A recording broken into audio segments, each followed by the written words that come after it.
Hi, my name is Sadman Binzaman. This is EL6303, assignment 4, question number 1.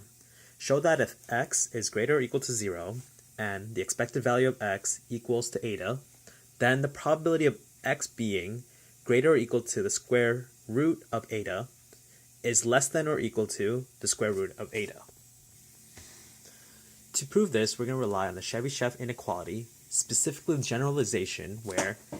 if f of x is equal to 0 for x being less than 0, then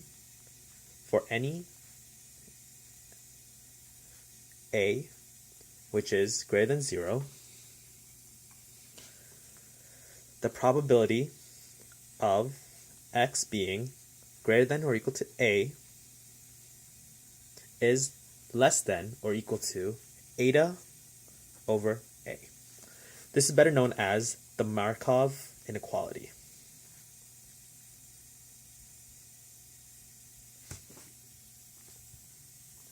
The proof for the Markov inequality can be found in our notes, but for our convenience, I'll rewrite it here.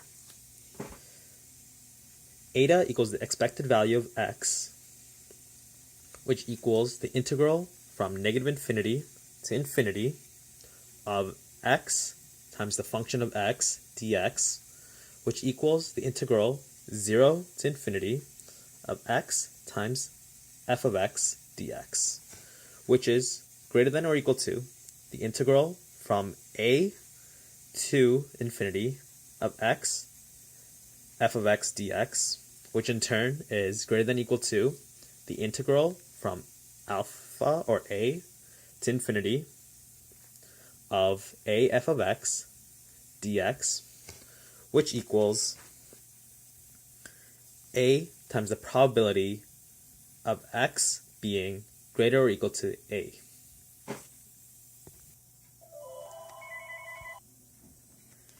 If we let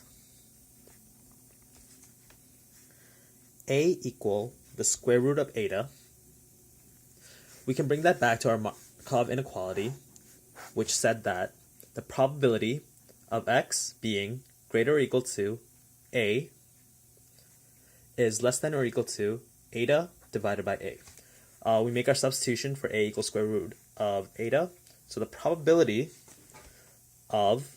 x being greater or equal to the square root of eta